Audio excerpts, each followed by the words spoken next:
Assalamualaikum warahmatullahi wabarakatuh.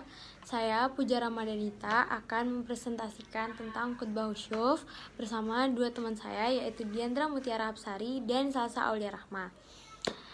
Untuk itu jangan di skip ya videonya. Terima kasih. Khutbah secara harfiah berarti pidato atau ceramah. Dalam fikih, khutbah dapat diartikan dengan suatu pidato yang disampaikan oleh seorang khatib di depan para jemaah sebelum atau setelah sholat. Khutbah berisi tentang nasihat-nasihat guna mempertebal iman dan takwa kepada Allah Subhanahu wa taala. Adapun satu di antara khutbah ialah khutbah khusyuf atau khutbah gerhana bulan. Khutbah gerhana bulan adalah khutbah yang dilakukan setelah sholat gerhana bulan. Hal ini sesuai dengan hadis Nabi SAW yang diriwayatkan oleh Aisyah. Ia berkata, sesungguhnya Nabi SAW setelah sholat gerhana, ia berdiri menghadap manusia lalu berkhutbah. Adapun rukun khutbah menurut Nabi Muhammad SAW dalam sholat gerhana, sebagaimana sesuai dengan hadis-hadis yang sahih adalah sebagai berikut. Selepas sholat gerhana, Nabi SAW naik ke atas mimbar sesuai dengan hadis riwayat An-Nasa'i nomor 1498. Lalu Nabi berkhutbah, mengucapkan hamdalah dan menyanjung, kemudian mengucapkan amma ba'du sesuai dengan hadis riwayat Al-Bukhari nomor 1053. Lalu Nabi menjelaskan tentang gerhana bulan adalah satu di antara tanda-tanda Allah.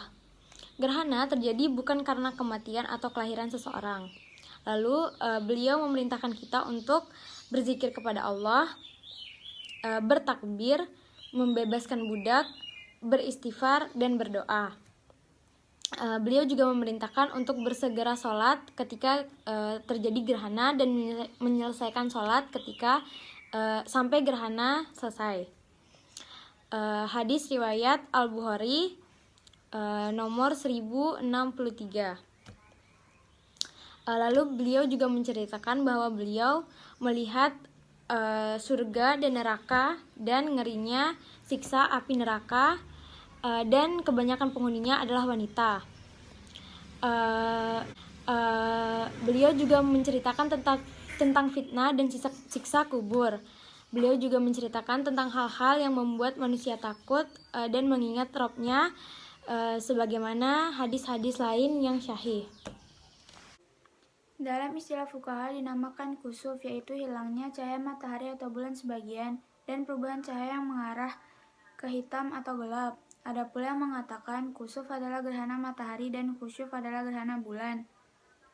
Jadi sholat gerhana ialah sholat yang dikerjakan dengan tata cara dan gerakan tertentu ketika hilangnya cahaya matahari atau bulan sebagian. Selanjutnya ialah hukum sholat gerhana. Jumhur ulama berpendapat bahwa sholat gerhana hukumnya sunnah muakkadah. Sunnah muakkadah ialah sunnah yang sangat dianjurkan untuk melakukannya. Waktu sholat gerhana. Sholat dimulai dari awal gerhana matahari atau bulan sampai gerhana tersebut berakhir, berdasarkan sabda Nabi Muhammad SAW yang berbunyi, oleh karena itu, jika kalian melihatnya, maka berdoalah kepada Allah dan sholatlah sampai kembali terang. Selanjutnya yaitu waktu sholat gerhana bulan dikatakan telah usai. Waktu sholat gerhana bulan dikatakan telah usai apabila matahari telah terbit atau terang seperti sedia kala. Selanjutnya amalan-amalan yang dapat dilakukan pada saat gerhana bulan. Amalan-amalannya diantaranya yang pertama memperbanyak zikir, istighfar, takbir, serta bersedekah. Yang kedua, keluar rumah untuk melaksanakan sholat gerhana bulan di masjid. Yang ketiga, wanita keluar rumah untuk melaksanakan sholat gerhana bulan. Yang keempat, sholat gerhana bulan ini tanpa azan dan iqomah, melainkan hanya seruan pada saat siang dan malam, pada saat sholat siang dan malam, dengan seruan as-sholatu jami'ah.